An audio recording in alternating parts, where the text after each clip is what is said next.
ঢাকা, বৃহস্পতিবার।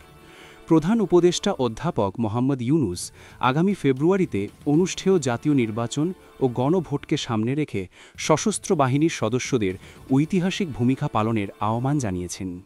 একই সঙ্গে জাতীয় নিরাপত্তা, অগ্রগতি, জাতি গঠন এবং সংকটে জনগণের পাশে দাঁড়াতে সশস্ত্র বাহিনীর অবদানের প্রশংসা করেন তিনি।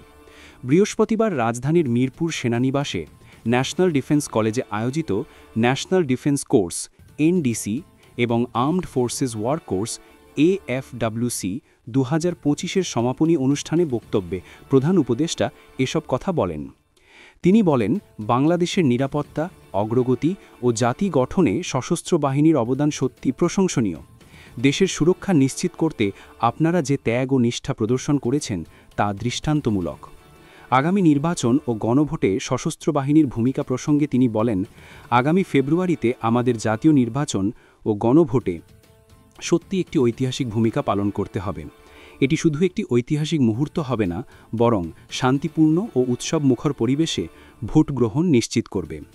ভোটাররা যখন ভোট দিতে বের হবেন তা উৎসবমুখর হবে এবং জাতি গর্বের সঙ্গে স্মরণ করবে যে তারা দেশের ভাগ্য পরিবর্তনের একটি ঐতিহাসিক মুহূর্তে অংশ নিয়েছেন। প্রাকৃতিক দুর্যোগ, রাজনৈতিক অস্থিরতা এবং মহামারীর মতো সংকটে সশস্ত্র বাহিনীর অব্যাহত প্রচেষ্টাকে জনগণের কল্যাণে বাহিনীর প্রস্তুতি ও অটল নিষ্ঠার প্রমাণ হিসেবে উল্লেখ করেন প্রধান উপদেষ্টা এবং জাতিসংঘ শান্তিরক্ষা মিশনে অংশগ্রহণের মাধ্যমে বৈশ্বিক শান্তিতে অবদান রাখায় সশস্ত্র বাহিনীর সদস্যদের ধন্যবাদ জানান। বক্তব্যের শুরুতে 1971 সালের মুক্তিযুদ্ধের শহীদদের প্রতি শ্রদ্ধা জানিয়ে তিনি বলেন, এটি মুক্তিযুদ্ধের ঐতিহাসিক বিজয়ের মাস। দেশের মুক্তির জন্য জীবন উৎসর্গকারী বীরদের পাশাপাশি সকল শ্রেণী পেশার মানুষের আত্মত্যাগ জাতি গর্বের সঙ্গে স্মরণ করে।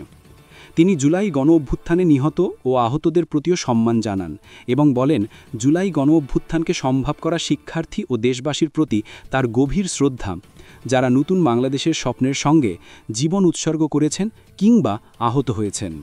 অনুষ্ঠানের বক্তব্যে বিএনপির চেয়ারপারসন ও সাবেক প্রধানমন্ত্রী বেগম খালেদা জিয়ার দ্রুত আরোগ্য কামনায় দেশবাসীকে দোয়া ও প্রার্থনা করার আহ্বান জানিয়ে প্রধান উপদেষ্টা বলেন, গ্র্যাজুয়েশন অনুষ্ঠানের এই আনন্দময় মুহূর্তে আসুন আমরা সকল বাংলাদেশীর সঙ্গে আল্লাহর কাছে প্রার্থনা করি আমাদের সাবেক প্রধানমন্ত্রী ও জাতীয় নেত্রী বেগম খালেদা জিয়া যেন দ্রুত সুস্থ হয়ে ওঠেন।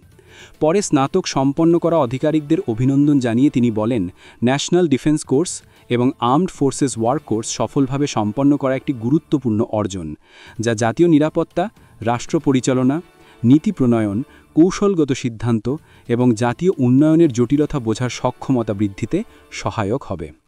ন্যাশনাল ডিফেন্স কলেজের লক্ষ্য প্রসঙ্গে অধ্যাপক ইউনুস বলেন, ক্রমবর্ধমান ও জটিল ভূ-রাজনৈতিক বাস্তবতা নেতৃত্ব গঠনে কলেজটি গুরুত্বপূর্ণ ভূমিকা রাখছে এবং এনডিসি একটি স্ট্র্যাটেজিক স্তরের কোর্স হিসাবে অংশগ্রহণকারীদের জাতীয় নিরাপত্তা বিশ্লেষণ এবং কৌশলগত সিদ্ধান্ত গ্রহণে সক্ষম করে।